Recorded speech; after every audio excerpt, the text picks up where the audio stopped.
Hello and welcome back to another video with me, Robbie, 2E0RDJ. Today it's time to do my review on the Icom IC-7300, which I've recently purchased. I've been holding off for about a week now to do this review, just because I really wanted to get to grips with the radio and make sure I was comfortable with all the features that I want to review. So straight away, first impressions. If you want to see the unboxing video, go and have a look at that, and you can see how the radio arrives, and you get a paper manual, a CD with it, and all the different various accessories. So go and watch the other video of me doing the unboxing if that's what you want to see.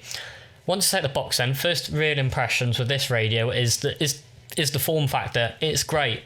Compared to my TS-8070, which is sat next to it in the shack, it's a much smaller radio, and it looks great. It really does look great. Icom have really, sort of met that middle of the range market, where you've got the nice SDR sort of look to it with the waterfall and everything. As some people call it, it's got that tablet interface, hasn't it, with the touchscreen, which I really like. I also do like the fact that you still got, a nice manual VFO on it, lots of buttons that you can still press. The buttons feel great, they're nice and smooth. The VFO is great. It's got the typical Icom feel. It has also got adjustments, so if you want it to be a bit more resistive, it's got that as well. But I generally leave it all the way loose, so you can scroll around the bands quite nicely. Really easy to use. It's easy enough to change your RF power, your mic gain, compression, your monitor volume. Just about a touch of a button. Again, changing the mode that you're working, very easy. SSB, AM, FM, CW, RTTY and data, etc. All very easy to access. One of the easiest things that I really do like on this is getting all your filters right and being able to adapt with your filters.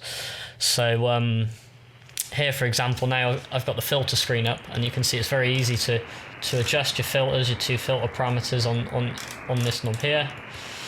And you can bring them back into line 0. I don't know where it is. There it is. No, where was 0? Not there, is it? Get it back into line. So yeah, it's very easy to actually set up and get working nicely. Changing the bandwidth is super easy on all the filters, as it should be, and you've got 3 filter presets, which makes it super easy to change at a touch of not even a touch of a button, at a touch of a screen. So that's that. The record function is great for recording QSOs. The audio scope's also fantastic, so you can really see your real-time receive and transmit audio, which is actually nice and important. I've now actually started feeding audio back into the radio via the USB port. So this microphone here in the shack is connected up to an interface which is plugged into my computer. I then use a piece of software called Reaper. It is a licensed piece of software. I think it's about £20 if you want to buy it, or you can evaluate it for, I think it's 30 or 60 days. So I'm still in the evaluation period, but I'm using Reaper, using the VSTs inside it to do all my processing on my microphone. So I've got my compression, my gate, and also my EQ, and that I don't actually do a great deal with it. It's just that just a way of doing it, but I am looking at another way of doing it. But for now, I'm going to keep using Reaper, and I'm just feeding it straight back into the onboard sound card on the radio, and I'm getting some very good results. So yeah, very impressed with that side of things. And like I say, it's nice and easy to navigate around it, and it does sound fantastic. If we have a quick flick around the band, it's not particularly busy. Between us.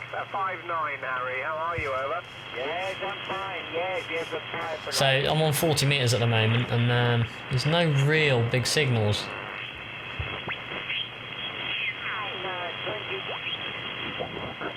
Oscar Echo 9 Tango Zulu Victoria.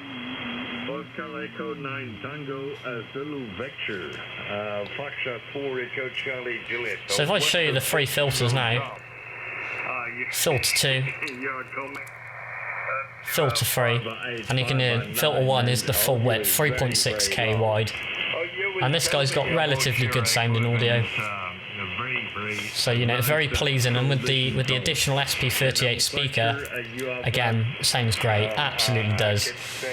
So to change band, it's very simple. You just touch the frequency and you just press which number you want, or you can. Oh, don't want to do that. yeah, you can just go, you just press the button to go to which frequency you want to go to. So if I want to go to 14 megs, 20 meters, here I am straight away at 14 meters. And using the spectrum scope, I've got mine set up to the band. So for example, now my spectrum scope is showing 14.00 full way through to 350. So I can see there's actually is someone talking up here, maybe? No, just a bit of noise on the band. But yeah, you know, when it's a bit busier, you can hear. I think 40 is about the busiest at the moment. The thing I do like is you can also just type in the frequency. That's fantastic. So if I want to go 7, I don't know, 15900, and then hit enter, it'll take me straight there. So yeah, that's pretty much that really. I picked a pretty bad time. The band was a bit busier really, but it looks like it's just dropped off. So pretty bad time to give you an actual demo of the radio, but there'll be plenty of other opportunity for that on the channel. So if you do want to see how it works and how it sounds, we'll perhaps do a couple more videos, perhaps do a video of me using it or something. So keep your eyes open for that. We'll do that in the next week or so, I think.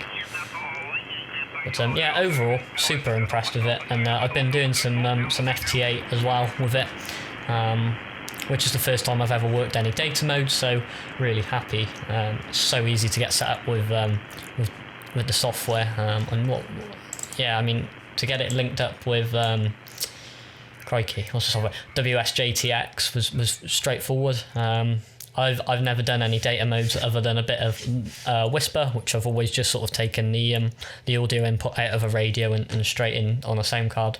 But this having USB in the back has got the sound cards built in, and just makes it so much easier. I've also got it running with the old version of HRD, which is fairly straightforward to do, and there's plenty of videos on YouTube on how to do that.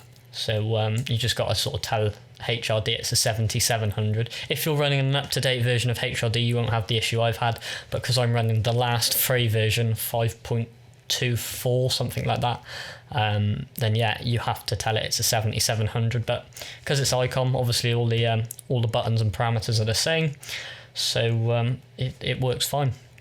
And yeah, like I say, it works perfect with WSJTX. And I have been working FT8 for a couple of days on 20 and also 6 meters with some quite good success. I'm working some good distance, which is always nice. I think I'm up to about 60 different countries worked on FT8 now, so more than happy with that. Anyway, that's my brief overview on the radio. Now I'm going to move on to things I don't like about it. There aren't that many things I don't like. Straight away, I absolutely hate the fact that they've only got one SO239 on the back. Why couldn't we have two? I know it, you know, it's the form factor, but would I have minded if it was that little bit bigger? No, I wouldn't. So that's my biggest pet hate about this radio. And also the fact the SD card's on the front, I'm not a fan of that. Maybe put it in the back, or I don't know. I'm just not so sure that's the place for it. It makes it look a little bit ugly. Other than that, there's not... I've not really come across too much that I dislike about the radio. The tuner's good enough. Given the form factor size of the radio again, the tuner works great. So, you know, it'll tune anything to, I think it's 3 to 1 or under. So works fine with my G5RV on 80, 40 and 20, which are the main bands I work, mainly 20, occasionally dipping onto 40, hardly ever get on 80 meters. So it works good enough for me. Anyway, that's everything I've pretty much got to say about the 7300, and it does everything I want it to. So yeah, other than those two pet hates, there's not a lot I dislike about it. So that was the other thing. There is one more thing I dislike, is the RF they seem to suffer with back down the USB cable. Icom don't supply you with a USB cable, and that's very apparent why, because you have to put, I've got about 5 ferrite coils in line to stop any RF coming back down the USB line into the computer, which would just cause the radio to disconnect from the computer. So now I've solved that issue with the RF, it's all good. Thanks very much for watching. Hope you liked, and please give us a thumbs up if you enjoyed it, and feel free to subscribe to the channel. Cheers.